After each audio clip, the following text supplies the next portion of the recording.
ఇక్కడ నేను ఒక క్వశ్చన్ అడగదలుచుకున్నాను. మీరు బీసీ నాయకత్వాన్ని బీసీలను మేము ఎంకరేజ్ చేస్తున్న పార్టీ టీడీపీ ఎప్పుడు కూడా బీసీలకు అండగా ఉంటుంది, అది చాలా మందికి తెలుసు. కానీ కాసాని జ్ఞానేశ్వర్ అనే ఒక వ్యక్తి చంద్రబాబు నాయుడు గారు కూడా చాలా అత్యంత సన్నిహితుడు. సో ఆయన చంద్రబాబు నాయుడిని నమ్మి, అట్లాగే చంద్రబాబు నాయుడు గారు కూడా కాసాని గారిని నమ్మి టీడీపీ అధ్యక్షుడుగా తీసుకున్న తర్వాత ఖమ్మంలో అత్యంత భారీ బహిరంగ సభ, అంటే దానికి తగ్గట్టు ఆయన కూడా ఖర్చు పెట్టుకున్నాడు. సో టికెట్స్ అప్పటికే మొత్తం బాగా ఉధృతం చేశాడు, కొంతమందికి టికెట్స్ కూడా ఇస్తామని హామీ ఇచ్చిన తర్వాత ఆల్ ఆఫ్ సడన్ గా ఇక్కడ అధ్యక్షుడికి ఏమాత్రం ఇన్ఫర్మేషన్ లేకుండా, ఇవ్వకుండా, తెలంగాణలో అధ్యక్షుడికి చెప్పకుండా ఆంధ్రాలో ప్రెస్ మీట్ పెట్టి నారా లోకేష్ తెలంగాణలో టీడీపీ పోటీ చేయదు, ఓకే తెలంగాణలో టీడీపీ అనేది పోటీ చేయదు, మేము ఇప్పుడు చేయదలుచుకోలేదు అని చెప్పిన తర్వాత కాసాని జ్ఞానేశ్వర్ లాంటి వ్యక్తులు మోసపోయి రాజీనామా చేశారు. దీన్ని అవునంటారా కాదంటారా? ఇక్కడ ఎవరు మోసపోయారు? కాదంటారు. ఎందుకంటే ఆ సర్కమ్స్టాన్సెస్ లో మేము ఉన్నాం కదా. నేను పార్టీ జాతీయ అధికార ప్రతినిధిని, అట్లనే సెంట్రల్ కమిటీ మెంబర్ ని. పార్టీలో ఉన్నటువంటి 2 పాలిట్ బ్యూరో సభ్యులు ఉన్నారు, 2 ఆ రోజున 3 ఉన్నారు పాలిట్ బ్యూరో సభ్యులు. రావుల చంద్రశేఖర్ రెడ్డి గారు కూడా పార్టీలోనే ఉన్నారు ఆ రోజున. సో 3 పాలిట్ బ్యూరో సభ్యులు, బక్కనరసింహులు గారు, అరవింద్ కుమార్ గౌడ్ గారు, రావుల చంద్రశేఖర్ రెడ్డి గారు, అలానే జాతీయ అధికార ప్రతినిధులుగా సెంట్రల్ కమిటీ మెంబర్స్ గా ఉన్నటువంటి నన్ను నర్సిరెడ్డి గారు, అలానే మేము అందరం ఉన్నాం కదమ్మా. ఇంకొకటి, తెలుగుదేశం పార్టీ ఎప్పుడు కూడా ఇది ఒక బండ గుర్తు పెట్టుకోవాల్సింది ఏంటంటే, ఎవ్వరికి కూడా సాక్షాత్తు చంద్రబాబు నాయుడు గారు కూడా నేను నీకు టికెట్ ఇస్తా అని చెప్పారు. గుర్తుపెట్టుకోండి, తెలుగుదేశం పార్టీలో ఒక ప్రొసీజర్ ఉంటుంది, ఒక ప్రాసెస్ ఉంటుంది, SOP అంటాం దాన్ని, స్టాండర్డ్ ఆపరేటింగ్ ప్రోటోకాల్స్ ఉంటాయి మా దగ్గర. ఏంటిది అని అంటే, ఒకవేళ మీరు కంటెస్ట్ చేయదలుచుకుంటే మీకు సంబంధించినటువంటి ఒక ఆ ఫీడ్బ్యాక్ తీసుకోవడం జరుగుతుంది. ఒక కమిటీ ఉంటుంది, ఎలక్షన్ కమిటీ ఉంటుంది మాకు. దే డిసైడ్, చంద్రబాబు నాయుడు గారు లేకపోతే లోకేష్ గారు లేకపోతే ఇంకొకళ్ళు లేకపోతే ఇక్కడ ఉన్నటువంటి అధ్యక్షుడు అక్కడ ఉన్నటువంటి అధ్యక్షుడు ఎవరు డిసైడ్ చేయరమ్మా. ఒక కంప్లీట్ కమిటీ ఉంటుంది. ఆ కమిటీ ఓకే ఫైన్, వీళ్ళ పూరాపరాలు ఇది, వీళ్ళ స్ట్రెంగ్స్ ఇవి, వీళ్ళ వీక్నెస్లు ఇవి, ఇవన్నీ బేరీజ్ వేసుకొని మాత్రమే చేస్తారు. ఇది ఒకటి గుర్తుపెట్టుకోవాలి. ఇంకొకటి, ఆ విషయానికి వస్తే ఖమ్మం సభ తర్వాత, అంటే నేను ఇప్పటివరకు ఎప్పుడు ఈ విషయం మీద మాట్లాడలే, కానీ నిజంగా మీరన్నట్టు ప్రజలకు కూడా క్లారిటీ రావాల్సినటువంటి అవసరం ఉంది. వెళ్ళేటప్పుడు కాసాని జ్ఞానేశ్వర్ గారు ఏదైతే తప్పుడు మాటలు మాట్లాడారో దానికి కూడా సమాధానం ఇవ్వాల్సినటువంటి అవసరం ఉంది. ఖమ్మం సభ తర్వాత అలాంటి సభలు రాష్ట్ర వ్యాప్తంగా ఇంకొక 4 సభలు పెట్టాలి అనేటువంటి ఒక ఆలోచన చంద్రబాబు నాయుడు గారు జాతీయ అధ్యక్షులుగా చెప్పారు. అలానే కమిటీలో ఉన్నటువంటి మేమందరం కూడా దానికి ఓకే చెప్పారు. రాష్ట్ర అధ్యక్షులుగా ఉన్నటువంటి కాసాని జ్ఞానేశ్వర్ గారు కనీసం అక్కడ లోకల్ గా ఉన్నటువంటి కమిటీలు కూడా వేయలేదమ్మా. ఎన్నో సందర్భాల్లో మా లాంటి వాళ్ళని చెప్పినాం. అప్పుడు నేను మహిళా అధ్యక్షురాలుగా కూడా ఉన్నప్పుడు కూడా చాలా సందర్భాల్లో ఏదైనా మహిళలకు సంబంధించిన అంశం మీద ఒక మాట మాట్లాడాలన్నా ఏమన్నా సరే it was not allowed. We don't know why. Khammam సభ తర్వాత అస్సలు కూడా బీఆర్ఎస్ మీద మాట్లాడడానికి మాకు ఆయన అవకాశం ఇవ్వలేదు. ఎందుకంటే నన్ను మీరు చూస్తారు, నేను ఇప్పుడు కాంగ్రెస్ అయినా అప్పుడు బీఆర్ఎస్ అయినా సరే ప్రజలకు ఎవరు వ్యతిరేకంగా చేస్తే వాళ్ళని నేను అక్కడే ఉతికారేస్తా, అందులో డౌట్ లేదు. ఎందుకంటే నాకు రాజకీయం అనేటువంటి చాలా ప్యాషన్ గా నేను రాజకీయాల్లోకి వచ్చిందని, పదవుల కోసమో డబ్బు కోసమో రాజకీయాల్లోకి వచ్చిందని కాదు నేను. సో డెఫినెట్ గా నేను క్వశ్చన్ చేస్తాను. అప్పుడు బీఆర్ఎస్ గురించి క్వశ్చన్ చేయలేదు అంటారు మీరు. చాలా సందర్భాల్లో నేనే ఎగ్జాంపుల్, వేరే వాళ్ళు ఎవరో కూడా కాదు, నేనే ఎగ్జాంపుల్. తర్వాత ఏం చేసిండ్రు అని అంటే చేంజింగ్ ఆఫ్ కమిటీస్ చేస్తాము, అది చేస్తాము, కాలయాపన చేసిండ్రమ్మా. ఇప్పుడు ఒక పార్టీ ఎన్నికల్లో నిలబడి కలబడాలంటే మనకు ఒక ప్రిపరేషన్ అనేది ఉండాలి.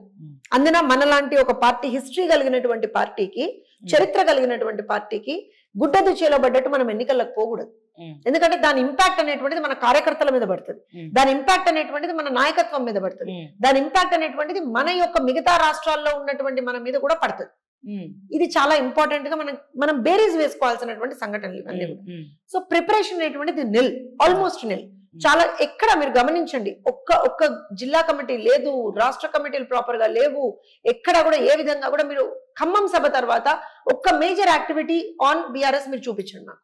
లేకుంటే చాలా సందర్భాల్లో చంద్రబాబు నాయుడు గారు అంటే ఆయన అరెస్ట్ కాక ముందర చాలా సందర్భాల్లో ఆయన దృష్టి కూడా తీసుకొచ్చినాము, ఆయన కూడా లేదు, కంటిన్యూస్ గా మీటింగ్స్ జరుగుతూ ఉండే. అంతా అయిన తర్వాత ఏదైతే లోకేష్ గారు చెప్పారు అని మీరు మాట్లాడుతున్నారు, that is a complete wrong statement. Kasani Gnaneshwar గారు ములాఖాత్ సమయంలో చంద్రబాబు నాయుడు గారి దగ్గరికి వెళ్లారు, చంద్రబాబు నాయుడు గారే పిలిపించారు. ఎందుకు అనంటే ఎన్నికలు వస్తున్నాయి కాబట్టి సార్ బయట లేకుండే, అక్రమంగా ఆ రోజున ఆయన అరెస్ట్ చేసి జైల్లో ఉన్నారు. అలాంటి పరిస్థితుల్లో ములాఖాత్ కి ఈయనను పిలిచిండ్రు.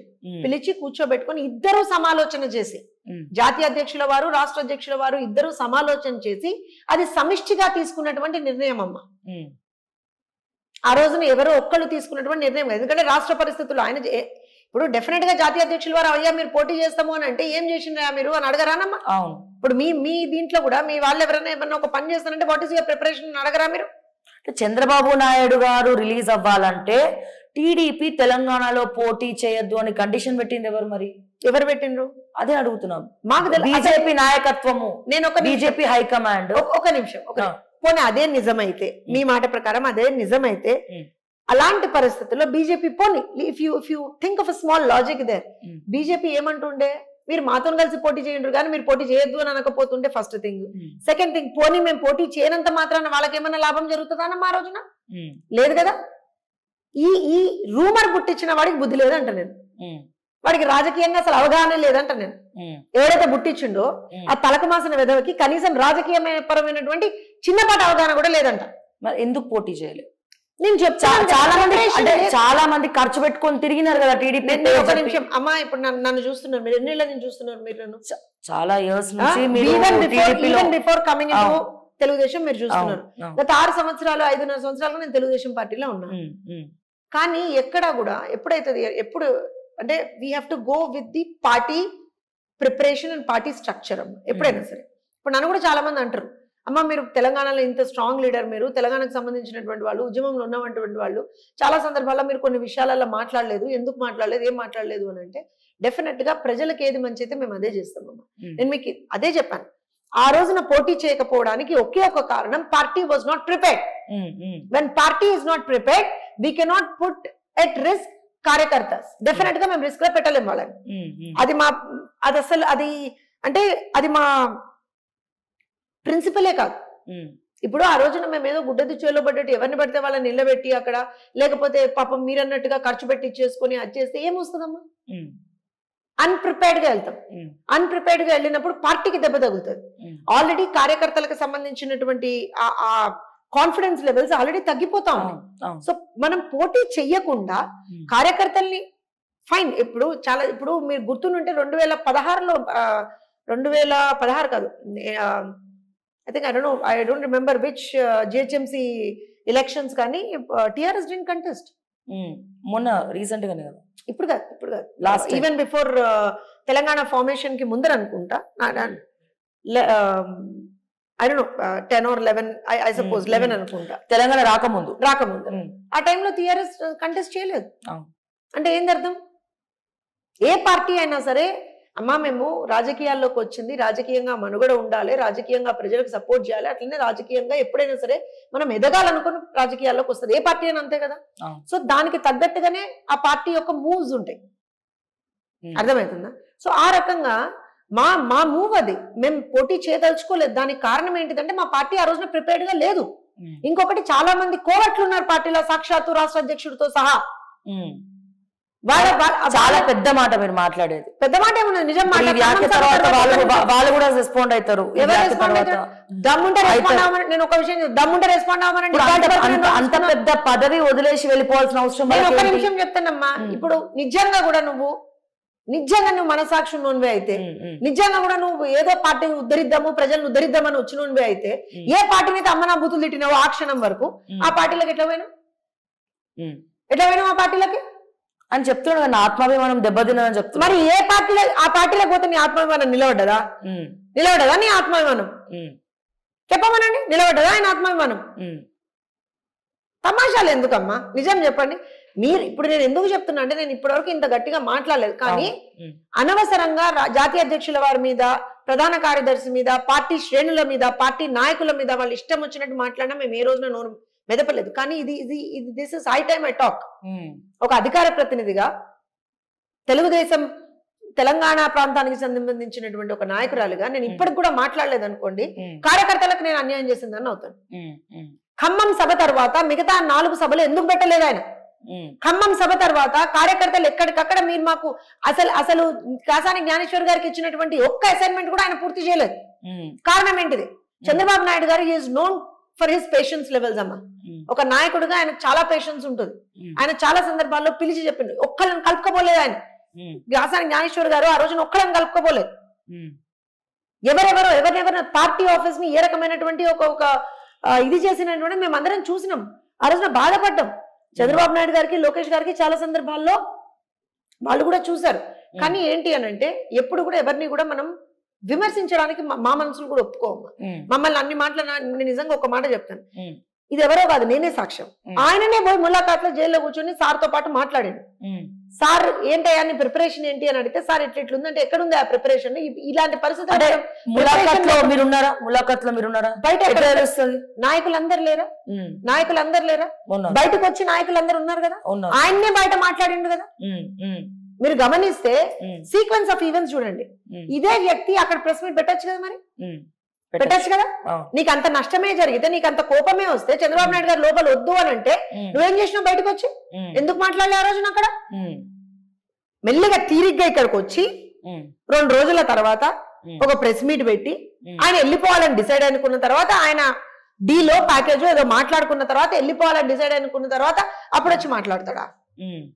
అంటే నేను ఏమంటాను మీరు శ్రావ్య, నేను అలాంటి మాటలు మాట్లాడను, అది మీకు కూడా తెలుసు. నేను ఒకటే చెప్తున్నాను, నేను డీల్ అంటే ఒక కమర్షియల్ డీలో ఇంకోటి అనట్లేదు శ్రావ్య. నేను ఏమంటాను అని అంటే, మీరు నిజాయితీగా పనిచేయలే, అది మీ మనస్సాక్షికి తెలుసు. కాసాని జ్ఞానేశ్వర్ గారికి అది తెలుసు. కార్యకర్తలతో లిటరల్ గా వాళ్ళ జీవితాలతో ఆడుకున్నారు ఆయన ఉన్న రోజులు కూడా. దాన్ని కూడా మేము ఏ రోజున మేమేం అనలే. సరే మా పార్టీలోకి వచ్చిండ్రు, మీకు గౌరవం ఇచ్చినాం. మా పార్టీ నుంచి వెళ్ళిపోయిండ్రు, అయినా సరే మీకు గౌరవం ఇస్తున్నాం. ఇవాటికి కూడా నేను కాసాని జ్ఞానేశ్వర్ గారు అనే మాట్లాడుతున్నాను. కానీ అన్యాయంగా, అకారణంగా మీరు జాతీయ అధ్యక్షుల వారిని దూషించడమో లేకపోతే ప్రధాన కార్యదర్శిని దూషించడమో అనేటువంటిది అయితే మేము ఎవరం సహించాం. లోకేష్ గారు నిజంగా కూడా ఏ రోజున కూడా ఇన్వాల్వ్ అవ్వాలి. బికాస్ ఆయన యువగళంలో ఉండే, ఆయన ఎక్కడికి వెళ్ళి ఇన్వాల్వ్ అవుతాడమ్మా? ఎక్కడికి వెళ్ళి ఇన్వాల్వ్ అవుతాడు ఆయన? చంద్రబాబు నాయుడు గారు జాతీయ అధ్యక్షులుగా ఆయన డెసిషన్స్ తీసుకుంటుండే. ఆయనకి మాతోటి అందరితోటి ఉన్నటువంటి మెంబర్స్ అందరితోటి, ఎవరైతే state committee members, central committee members ఉన్నారో అందరితో ఆయన మాట్లాడుతుండే, పాలిట్ బ్యూరో వాళ్ళతో అందరితో మాట్లాడుతుండే ఒక డెసిషన్ తీసుకునేవారు. అట్లనే జరిగింది ఎప్పుడు కూడా. అసలు ఇందులో లోకేష్ గారికి సంబంధమే లేనటువంటి అంశం. లోకేష్ గారు ఎక్కడా కూడా వాళ్ళు పోటీ చేయట్లేదు తెలంగాణలో అని లోకేష్ గారు ప్రెస్ మీట్ పెట్టి చెప్పలేదమ్మా. ఒక స్టేట్మెంట్ మాత్రమే ఏమొచ్చింది అని అంటే, ఇక్కడ మేము కలిసి వెళ్తాము. అప్పటికి జనసేన తోటి మాత్రమే పొత్తుండే, if you remember correctly. So ఇక్కడ మేము జనసేనతోనే కలిసి వెళ్తున్నాము అనేటువంటి ఒక స్టేట్మెంట్ పాస్ చేసిండ్రు. తెలంగాణలో ఈ సమయంలో మేము ప్రిపరేషన్ లేదు కాబట్టి పోటీ చేయట్లేదు అని అంత క్లియర్ గా చెప్పిండు. అండ్ ఈ డెసిషన్ అనేటువంటిది సెంట్రల్ పార్టీ ప్రెసిడెంట్, అంటే national party president and state party president ఇద్దరు కలిసి తీసుకున్నటువంటి సమిష్టి నిర్ణయం. ఇదే మా అందరికి కన్వే చేసిండ్రు. స్టేట్ ప్రెసిడెంట్ కన్వే చేసిండ్రు, ప్లస్ మాకు పాలిట్ బ్యూరో కూడా అప్పుడు కన్వే చేసింది. కానీ వచ్చిన తర్వాత 2 రోజుల తర్వాత ఏ ఉద్దేశంతో ఆయన ప్రెస్ మీట్ పెట్టి చెప్పిండ్రో మాకు తెలియదు.